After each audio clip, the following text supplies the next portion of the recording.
Gather round Souls fans and let's learn the basics of one of the most innovative and challenging game series of the last decade.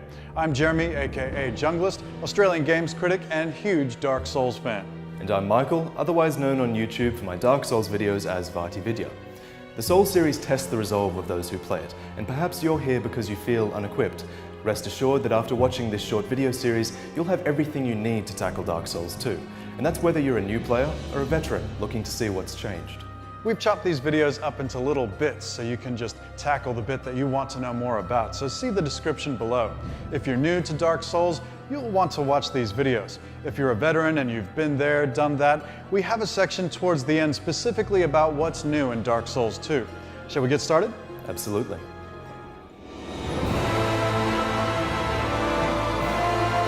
Dark Souls 2 is probably unlike any other game you've played. It has a shallow underlying story for the casual player, but if you look just a bit deeper, you'll realize that there's a depth to the lore and the story in these games which is absolutely staggering. You will lose everything. By gathering item descriptions and talking to NPCs in the game world, eventually you'll piece together this story that is partly your own. There's no proper way to experience the story in Dark Souls 2, and that's part of the wonder of it.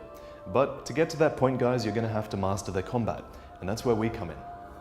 Oh, I'll fool you no longer. You lose your souls. All of them. Over and over again.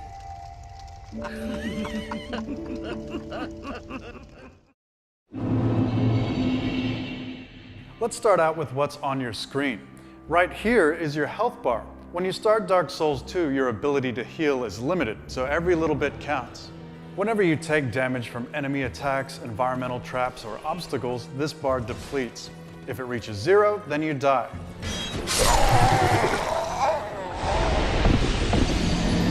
Right below it is the stamina bar. Doing attacks, blocking, or rolling all takes stamina. Stamina regenerates quickly, however it regenerates slower whenever your shield is raised. You want to practice being aware of these bars at all times because they'll affect your playstyle. Low on health? Don't panic, but it's time to back off and find an opportunity to heal, if you're in a situation you can back off from. Low on stamina? Drop your shield so you can regenerate, because without it you won't be able to block and you won't be able to fight.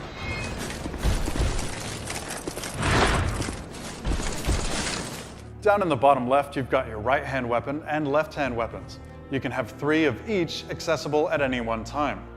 Above is your magic spells that you have with you, and below are your items. You can cycle between your weapons, shields, spells, and items by pushing in the corresponding direction on your D-pad. Lastly, in the bottom right is the amount of souls you have. These are gained by killing enemies and exploring. You can either spend them as currency or use them to become more powerful and level up. We recommend you don't carry around too many souls with you, since you run the risk of losing them all if you die.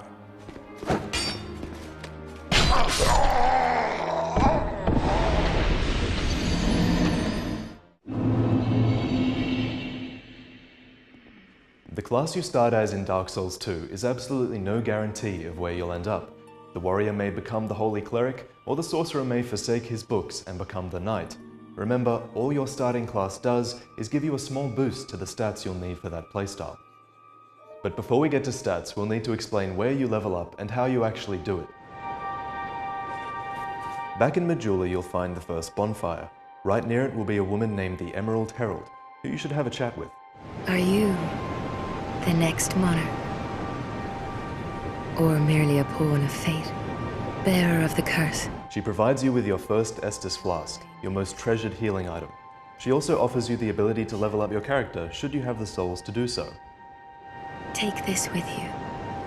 May it ease your journey. Now let's talk more about you. The character stats in Dark Souls 2 can be a lot to get your head around, so we'll go through them one by one. On the left are your 9 stats you can level up. Each time you spend souls to level up a stat, your character level increases by 1, and the amount of souls you need for the next level increases as well. On the right are the attributes that increase as you level up your character, shown in blue. This should give you an idea of what leveling up each stat does. As you increase your stats, your weapons that scale with stats will do more damage. Different stats will also level up your resistances to various magics and various status effects like bleed or poison damage. Different armors and shields also carry with them their own resistances to these elements. And on the other side of that coin, certain enemies are weak to specific elements. For example, fleshy enemies are vulnerable to bleed damage, and heavily armored foes don't have a good time with electricity. If you need help on this screen, then press select for a description, but let's go over the stats now. Vigor relates to your health. Upgrade that and your health bar will increase. Endurance is the same thing for your stamina bar. And vitality relates to how much equipment you can carry. The less equipment you have on you, the faster you'll move and roll. And the less stamina will be used in combat. Edging towards your maximum weight will make you roll like this. The attunement stat governs how many spells you can bring into battle, but also the speed at which they're cast. Every build that uses spells should invest in this stat. Strength is fairly straightforward. Some weapons will become more powerful the higher your strength stat is, and these weapons are really good at breaking enemy defenses through sheer force. And dexterity is similar. Certain weapons will scale up in the damage they do along with your dexterity, and these are usually finesse weapons like bows or rapiers. Adaptability is a new stat that increases your survivability across situations. You'll become more agile in almost every movement you make, and you'll increase your ability to resist toxins and dangerous elements in the world. Do not underestimate this stat. Down the bottom, intelligence increases the power of your sorceries and fire magic, and similarly, faith increases the power of your miracles, lightning, fire magic, and dark magic. There's one other attribute we want to talk about today, and that's poise. Poise essentially makes it so there's less of a chance you'll be interrupted by an enemy attack. Different pieces of armor will contribute a different poise rating, and essentially the higher this is, the less the chance you'll be interrupted while performing your own attack. The heavier your armor, the more poise it will give, but the slower your character will be. So you're going to have to experiment, try on different armors, and see if you prefer the heavy character who tanks hits, or the lighter character who can't afford to get hit. All weapons, most spells, and some armors have stat requirements that must be met before they can be wielded properly. For example, here we have a greatsword, which requires 28 strength and 10 dexterity. That's compared with this short sword that requires 14 strength and 6 dexterity. In the case of weapons, two-handing effectively halves the stat requirements, so that greatsword is available to us even if we only have 14 strength. On this note, bear in mind that Souls games treat stats as more of a means to an end. Try and get the stats you need for the gear you want, and after that, don't worry too much more about it. It's important to level up your avatar in Dark Souls 2, but it's more important to level up yourself. As you venture through the land of Drangleic, the souls you collect from destroying enemies can be used to trade for other items, or to imbue yourself with more power. Should you die, and trust me, you're going to die, you will come back in a hollow state. Dying again will further this process along until you become completely hollow. Such is your curse. But at the point at which you died, you will leave a green bloodstain, in which the souls you had on you are kept. Reach this bloodstain and touch it, and you'll regain your souls. Fail to reach it and die again, and they're lost forever. If that frightens you, then you ought to just give up right now. Like I have. The bonfires that pepper the land are your beacons of hope. Once you light them, the bonfire acts as a checkpoint and is where you will respawn upon death. The bonfires are linked to each other, allowing you to travel between them at will. But be warned, resting at a bonfire will also rest the world around you.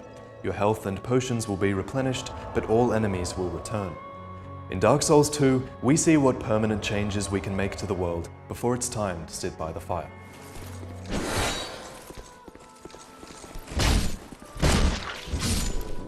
Continually dying will make your character more and more hollow, and you'll notice your character's flesh wearing away.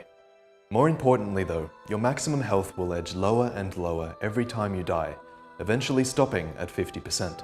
For when the undead dies, it is never truly dead, but only one step closer to hollowing. Not all undead are hollows, but all hollows were once undead. But don't worry, there's one way to reduce this process, by consuming the human effigies you find throughout the land. They're rare, so use them wisely. These restore your maximum health, but more importantly, they restore your humanity.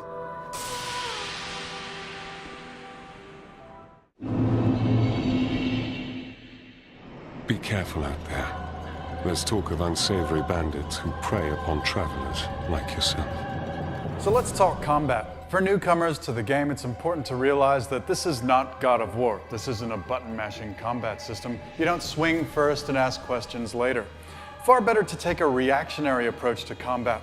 Watch your enemies first and get to know their attack patterns before you commit. Mastering combat is a must in this world. So if you need a refresher, you can always check the in-game tutorial, but we'll start here with what the buttons do. Think of the triggers as your hands. Whatever you've got in your right hand will be used by R1 and R2, and the same goes for the left. Mostly people have a weapon in their right hand. For this, R1 is attack and R2 is strong attack. If you've got a shield in your left hand, L1 is to block and L2 is to parry. Now the face buttons. We'll talk about both PS3 and 360 controllers. If you want to carry a weapon in both hands, press triangle or Y.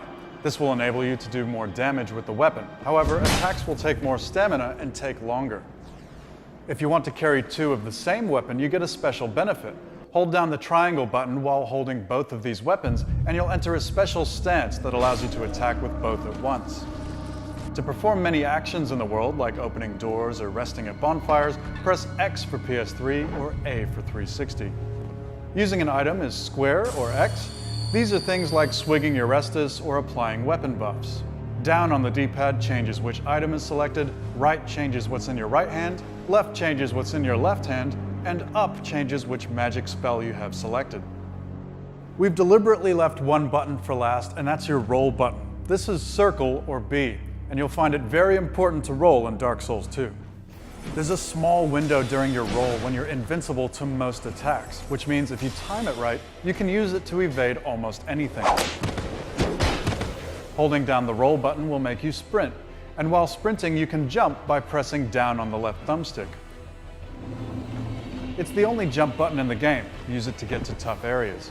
If you press R1 while sprinting, you'll also do a sprint attack. Lastly, by pressing the roll button while standing, you'll perform a backwards hop, useful for avoiding quick attacks. Pressing down on the right thumbstick will lock onto enemies, useful for making sure your swings aim true. Note that now your movement is relative to his position. This allows you to strafe in a circle around your enemies. If you find yourself behind one, a press of R1 will do a backstab maneuver for more damage. Press R3 again to turn off the lock, for example when you need to run away. You can also change the enemy you are locked onto by flicking the right stick to cycle between enemies. You also have a guard break attack available to you, which is great against shield-happy enemies, and this is accomplished with a quick flick forward on the left stick and R1.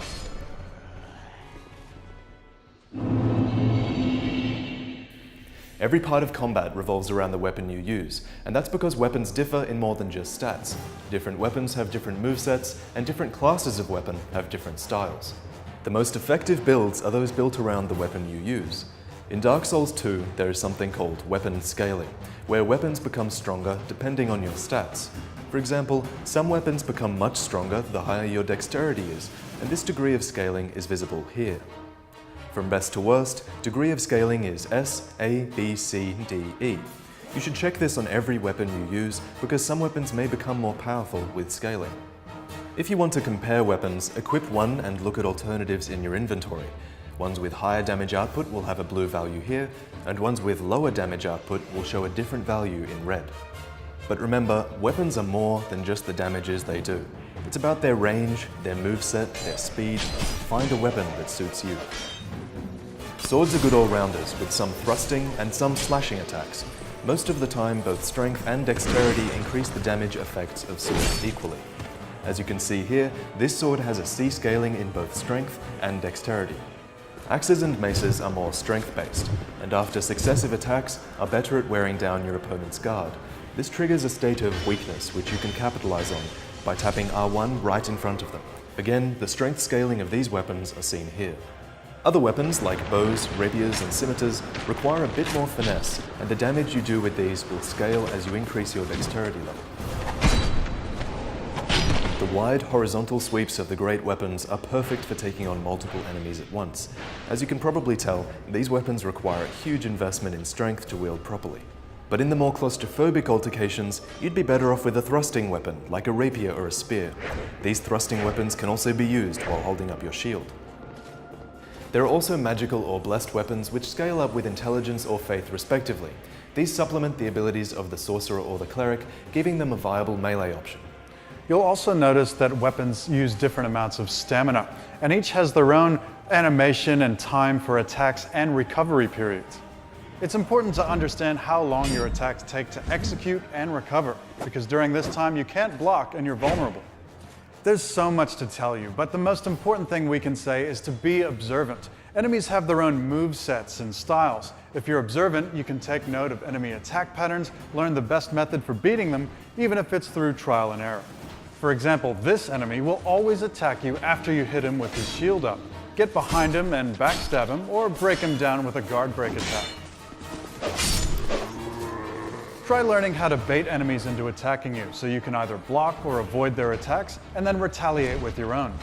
Watch the duration of their attacks and look for openings, and make sure you can recover in time to be able to block, roll, or evade him again. Do you see what I mean? You should be keeping a little enemy journal in your head so you know how to deal with them in the future. In general though, enemies are vulnerable to attack after they've finished attacking. Many hollow enemies are especially vulnerable after they've finished a flurry of attacks. So block or dodge, then counterattack with your own. Some weapons can also inflict unique status ailments, and the land of Drangleic is full of enemies that will try to take you out using these more subtle means. If you see one of these bars building up while being attacked, you should probably panic a little. Some enemies have weapons specifically designed to make you bleed, and in that situation, if the bar fills, you'll lose a massive amount of health straight away, and have limited stamina. Another ailment is poison, which can be inflicted in a variety of ways. If the poison bar reaches full, you'll slowly lose health over a period of time, until the poison finishes or is cured.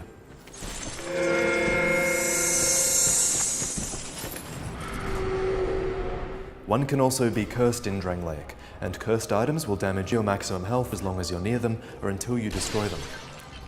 Lastly, and most dangerously, is the Petrify meter. If this bar reaches full, you'll be frozen as a statue, shown in other players' worlds as a stationary reminder not to be cursed. Certain gear will better be able to resist poisoning, cursing, bleeding, and petrification, or you can try to avoid it through sheer skill in combat. Dark Souls is harsh but fair. You start the game confused and weak because it won't conform to your idea of what a video game is, but by overcoming adversity and using persistence, you can master combat in Dark Souls 2. You can't survive Drangleic without mastering at least the basics of melee combat, but should you choose, your true power can come from the various forms of sorceries, miracles, and pyromancy. For magic users, spell castings are limited and replenish at the bonfire unless you find a consumable item to replenish your spell uses. As you raise your attunement stat, you'll be able to cast more spells. But let's get into the difference between sorcerers and clerics. A sorcerer's power comes from intelligence and mainly deals with either magical energy or fire.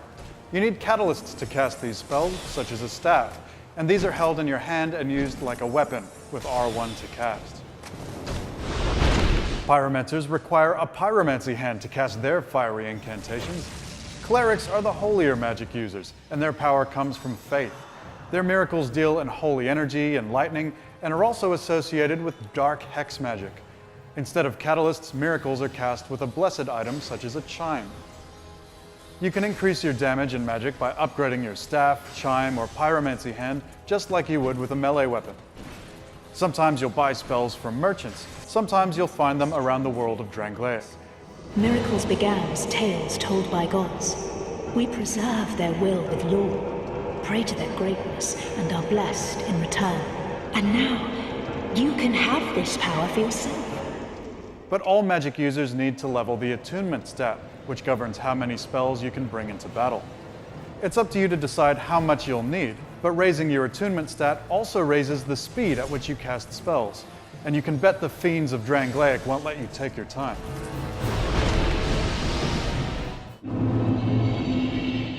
Not all problems in Drangleic can be solved by a sword or board. In fact, you'll have to rely on the various items to cover your weaknesses, and the most important of these is Estus. You begin the game with one charge of this item, but as you adventure through the world, you find Estus shards, which you can take to the Emerald Herald to increase the capacity of your flask. Is that a shard? Here, let me see it. To see light, however faint it might be. Burning sublime bone dust in the Majula bonfire will make your Estus flask more effective. Life gems are another healing item you'll find around the world. These are more finite and they only heal over time, but they do let you walk while using them. Thrown items can be very handy, such as knives, fire bombs, and witching urns, which do magical damage. These items can be locked onto enemies with R3 to make sure they hit.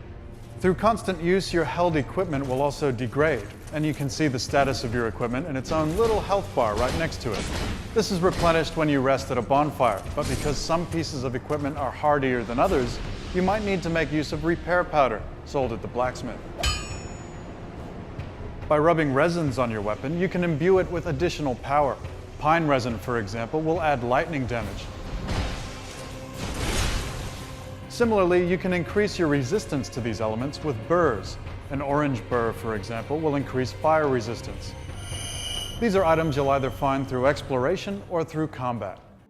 Light and illumination play a huge role in Dark Souls 2, and this is made possible by a new item, you might recognize it, called the torch. Torches can be found throughout the game world. They will burn for 5 minutes once lit, illuminating the darkness around your character and aiding with navigation in ill-lit areas. In many of these areas you will find unlit braziers, which you can light to provide a permanent light source for future run-throughs, making an area easier to navigate. But be warned, if you hold a torch in one hand, that means you're essentially sacrificing use of your shield. It's a toss-up between visibility and going without protection. How badly do you fear the dark? And of course, you won't want to neglect rings in Dark Souls 2. Dark Souls 2 gives the player the ability to wear 4 rings at one time. Rings offer the ability to cover your weaknesses, for example increasing HP, increasing your burden, increasing physical or elemental defense, or perhaps even the amount of damage you take from falling. Rings are a great way to balance out your character without even having to level up. The key here again is experimentation. As soon as you find a ring, try it on and see how it affects your play. There are over 50 rings in Dark Souls 2, and since there's only 4 ring slots, this means you're going to need to choose what you wear and possibly when you wear it to face the many challenges in the game. From time to time, as you seek misery, your world will blend with others. The timelines and spaces of Drangleic are such that the journeys of others will bleed into yours, even if you're not of the same land or time. This can be both beneficial and dangerous. You'll come across orange soapstones in your travels, which allow you to write messages to others. These messages will permeate between worlds and can be used to help or hinder fellow adventurers. You can rate messages you find up or down. You'll also see illusions of other travelers from time to time. This will happen mostly around bonfires where weary travelers rest, and where you stand, others might see. If you come across one of their bloodstains, you can touch it to witness the last 10 seconds before they died, and perhaps avoid the same traps they fell into. White sign soapstones forge an even stronger connection between worlds. By writing your sign, someone can summon you into their world to engage in jolly cooperation. You can do the same thing. If you're in human form, having used an effigy and not died since doing so, you can summon white phantoms to assist you in boss battles. Some of these are human, and some of them are NPCs you need to have met during the game, who will often leave their summon signs shortly before a boss. There are also those who will invade your world without wanting to help you. You see these as red phantoms on screen, and that means it's time for player versus player combat. Defeating a player in this way will get you a reward in the form of souls. You'll be warned on screen when an invader interrupts your exploration of the world. Drangleic is an open world, and though some paths are easier than others, you should explore it in any way you wish. Navigation in a Souls game is a really important thing. Most levels loop back on around themselves, providing shortcuts halfway through that allow you to bypass difficult parts of the level. Shortcuts usually consist of a physical change to the world, like unlocking a gate or blowing up a wall. These are permanent changes to the world. They act as the equivalent of reaching a small ledge you can rest on when climbing a mountain, allowing you to skip obstacles already traversed. If you're clever, sometimes you might even find shortcuts that drastically reduce the time it takes to get to a boss. Sometimes the boss will even come to you. These powerful, tortured souls are not like the bosses in most games. They each have something special about them, whether that means taking advantage of multiplayer or seeking you out before you reach your full power.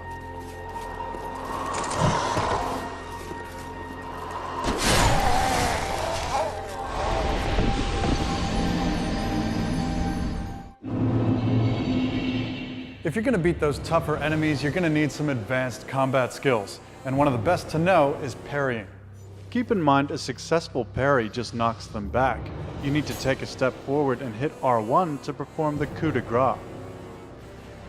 If you're holding a shield that isn't a great shield, you can parry an enemy right before their attack hits you. This will trigger a vulnerable state in which you can press a normal R1 attack to run them through for high damage. One of the most important things to know is that parrying has a bit of a wind-up. There's just a little bit of time when you're moving your shield into position. So you actually need to press the parry button a little bit before the enemy attack is about to hit you. The amount of time this takes can be reduced by raising your adaptability stat. And it pays to focus on enemy animation cues. Usually there will be a type of tell before an enemy attack, either the way they move or a sound they make. If you expect the wrong attack, you could be baited into doing a roll or parry too early. So you might want to remember specific things about them that tell you which attack is to come.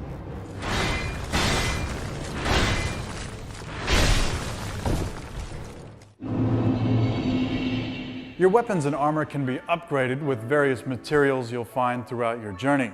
You can make your armor take more damage, and you can make your weapons do more damage. If you like the moveset and feel or look of a weapon, or maybe the weight and look of your armor, perhaps you'll choose to upgrade those rather than replace it. You'll need a blacksmith to do so, and one can be found right at the start of your journey, although you'll need to buy a key off a local trader to get into his house. To upgrade your weapon at the blacksmith, you'll need souls and a metal called titanite. A shard of titanite will upgrade most basic equipment. After that, you'll need large titanite shards. It gets bigger from there. Beyond this, there is even the option to imbue weapons with the powers of fire, magic, lightning, and darkness. To do this, you'll need to find special corresponding stones and take them to a blacksmith. As you take out some of the more powerful bosses and collect their souls, these too can be used in the crafting process. With the right stone, you can infuse your weapon or shield with different powers, after which it's upgraded normally.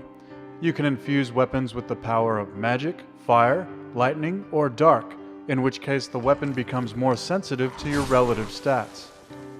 You can give it poison damage or bleed damage. You can make the weapon raw, which means it does more raw damage but pays less attention to your stats. Enchanting it will make it do no magic damage but scale with your intelligence. You can also make it more mundane, or revert it back to its original state. If you infuse shields with these elements, instead of increasing damage, it'll increase their resistances. Believe us when we say things will only get tougher, so make sure you're up to the task and don't neglect the crafting process. Throughout Dark Souls 2, you may come across NPCs who ask you if you wish to join their covenant. These are factions or groups that you can align yourself with, and they carry with them unique effects. You give something to gain something. That's the way humans like it, right? It might be just the thing you need. Some covenants have rules the NPC will explain to you when you join. Most covenants reward you for giving their leader certain types of items or require you to defend their area. Some even involve different types of online matchmaking or PvP combat. Look around Majula and the corresponding areas to see what covenants you can join. Make sure you take part in their requested activities to see what you can achieve. If you need help, why not proclaim faith in the Blue Sentinels? When you face danger, the Blue Sentinels will come to your aid.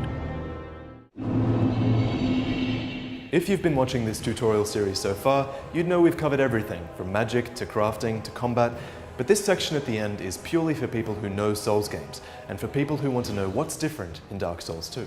And there are some pretty big changes. From Software loves to experiment with new ideas. For starters, one NPC will level you up now, similar to the Maiden in Black from Demon's Souls.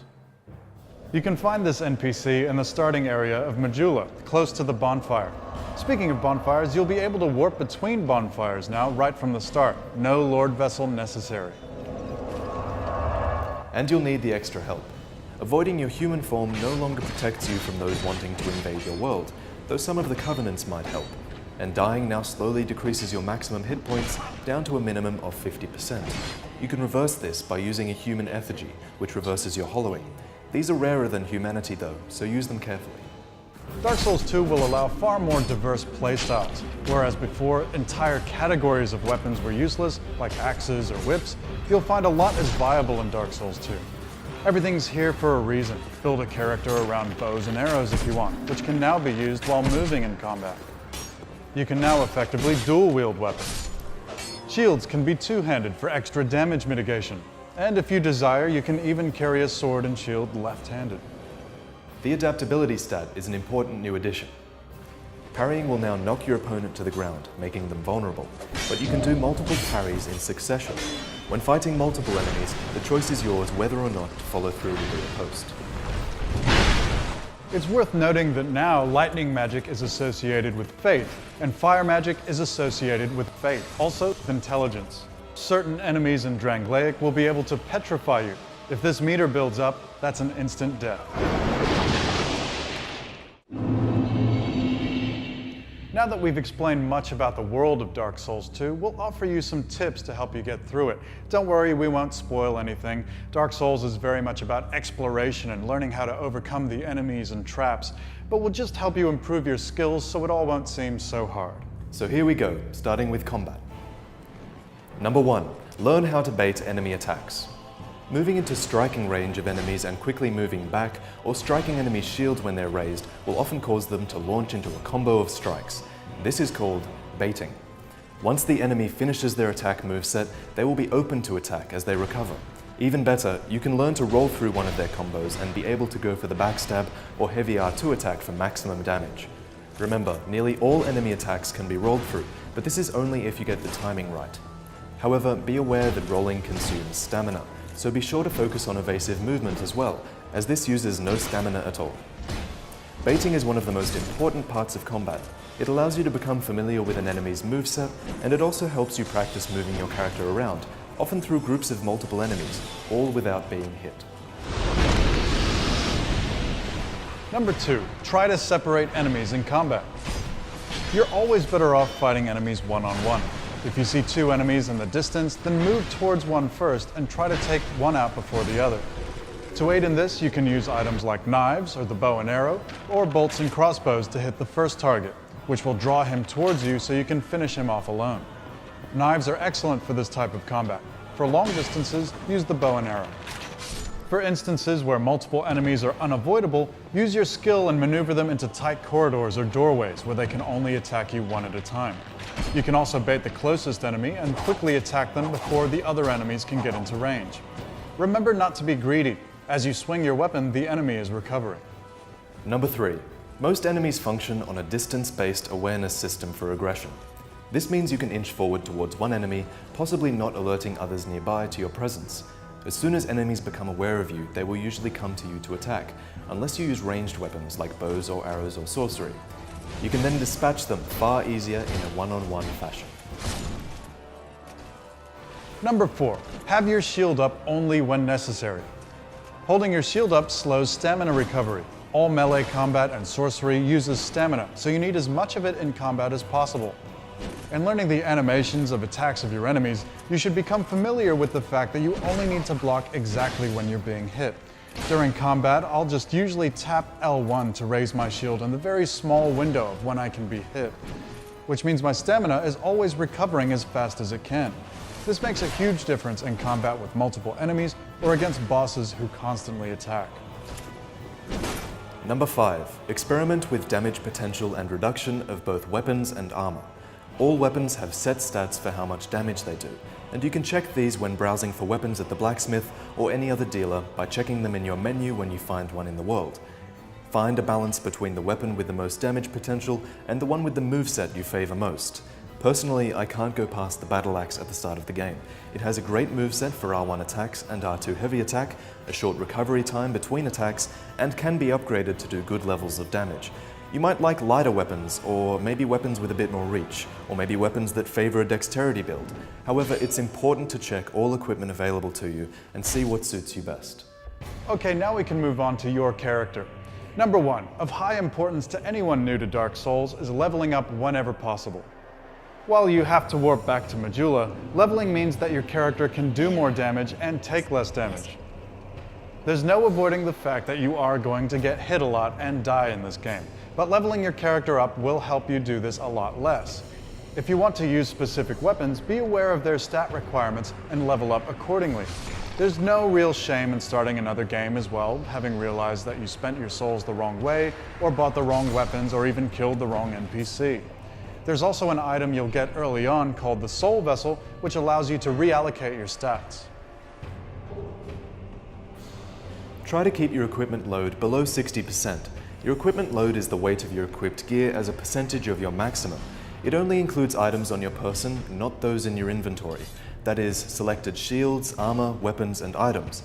At over 60% equipment load, your character starts to move slower and roll a lot slower. You're less maneuverable and more likely to get hit. And just because it's heavier doesn't mean it's better. Compare the weight of the armor in relation to its ability to defend against physical and magical attacks. Don't forget to level up your stat responsible for load, and also, where possible, look for rings that affect your load. While some Dark Souls players liked characters of stone, I always valued maneuverability, and I think it's always better to be faster than your enemy. Number 3, in early parts of the game, it pays to upgrade your armor. This is for 2 reasons. Firstly, because it increases your physical, magical, and elemental defenses almost to the point of far better armor. But it also adds no weight to your load ratio, unlike stronger replacements. If you're going to get hit, and you will get hit, at least ensure you take as little damage as possible. And number 4, look for a 100% damage reduction shield. All shields have percentage reduction for types of damage, and this is either physical or elemental. For example, a 95 physical reduction shield will mean you're still taking 5% damage while blocking attacks.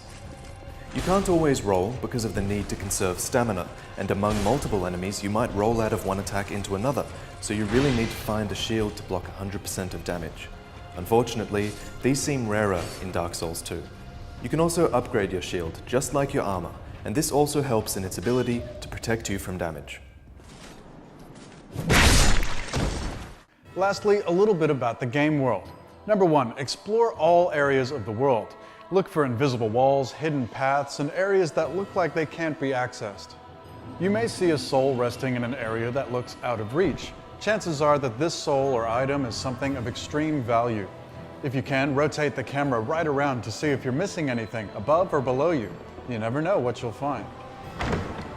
Number 2, locked stones will usually unlock rooms with items in them or activate useful functions in the environment, or even could unlock whole new levels. Buy them whenever you see them in an NPC's shop. Number 3, read item descriptions. Not many people do this, but the people that do find it really rewarding. It may have some hidden messages, or perhaps a meaning that explains its usefulness, or perhaps some key to the lore of Drangleic. Number 4, talk to all NPCs. In fact, make a nuisance of yourself by exhausting their possible conversations. You may unlock some information you need to proceed, or you may even be given an item. Ah, yes. I have not thanked you for humoring me the other day. This is for you. Of course, I've no idea what it is.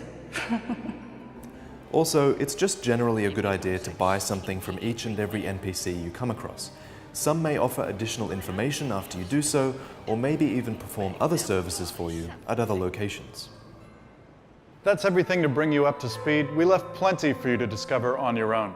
For more information on covenants or crafting, be sure to skip back to that section of the video. Or check out the Dark Souls 2 wiki. The Souls games are incredibly deep and we won't know everything about them until a few months or years after release. We hope all that helps, adventurers. Go seek misery. Yeah!